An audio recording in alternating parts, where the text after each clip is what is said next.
వీఆర్ఏల అక్రమ డ్యూటీల్ని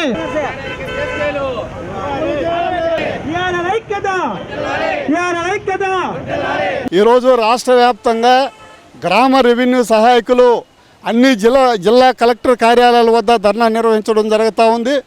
గత 8 సంవత్సరాల నుంచి వీఆర్ఏలకి ఒక్క రూపాయి కూడా జీతం పెరగనటువంటి డిపార్ట్మెంట్ ఏదన్నా ఉందంటే అది ఒక్క వీఆర్ఏలే. ఈ రాష్ట్రంలో ఒక్క రూపాయి కూడా 8 సంవత్సరాల నుంచి జీతాలు పెరగలేదు. ఒక పక్క నిత్యావసర వస్తువుల ధరలు విపరీతంగా పెరుగుతూ ఉన్నాయి. అయినా కూడా ఎక్కడ కూడా కనీసం వీరి గురించి పట్టించుకునేటువంటి పరిస్థితి కూడా లేదు.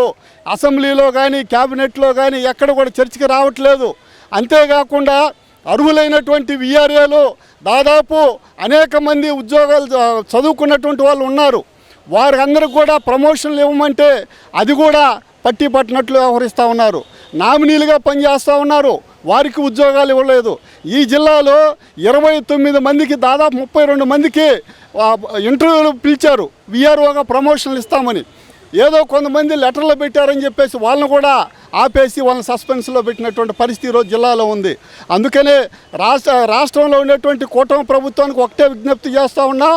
ఈరోజు వీఆర్ఏలు గ్రామాలలో వెట్టి చాకిరీ చేస్తూ ఉన్నారు, నైట్ డ్యూటీలు చేపిస్తున్నారు. అధికారులు కానీ ప్రభుత్వ సంక్షేమాలు ఏదైనా అమలు జరపాలనుకున్నప్పుడు ఆ భారం అంతా కూడా వీఆర్ఏల మీదే పడుతూ ఉంది.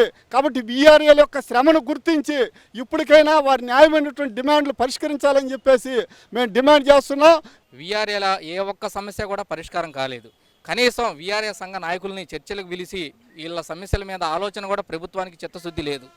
ఈ ప్రభుత్వం వచ్చినాక ఎన్నోసార్లు మంత్రులు, ముఖ్యమంత్రులు, రెవెన్యూ శాఖ అధికారులు చుట్టూ ప్రదక్షిణలు చేసి మా యొక్క సమస్యలు పరిష్కరించాలని ఎన్నో వినతిపత్రాలు ఇచ్చాం. ఆ కాగితాలన్నీ వినతిపత్రాలు తీసుకుంటున్నారే తప్ప ఇంతవరకు ఏ ఒక్క సమస్య కూడా పరిష్కారం కాలేదు. గ్రామ స్థాయిలో వీఆర్ఏలు ఈరోజు రీసర్వేలో కానీ అన్ని సంక్షేమ కార్యక్రమాలు కానీ ప్రతి గడప గడపకి ఈ వీఆర్ఏ ద్వారా ప్రభుత్వం సంక్షేమ కార్యక్రమాలు వెళ్తున్నాయి. అలాంటి వీఆర్ఏకి 8 సంవత్సరాల నుంచి కనీసం ఒక్క రూపాయి కూడా వేతనం పెంచలేదు. వేతనం పెరగకపోగా అక్రమ డ్యూటీలతో వీఆర్ఏలపై మోపుతున్నారు. నైట్ వాచ్మెన్ డ్యూటీలు, అటెండర్ డ్యూటీలు, ఇసుక డ్యూటీలు, రైస్ మిల్లుల దగ్గర డ్యూటీలు, రీసర్వే డ్యూటీలు, తహసీల్దార్ కార్యాలయానికి జీపు డ్రైవర్ డ్యూటీలు, ఈ విధంగా అన్ని రకాల అక్రమ డ్యూటీలతో వీఆర్ఏలు వేధించసాగారు.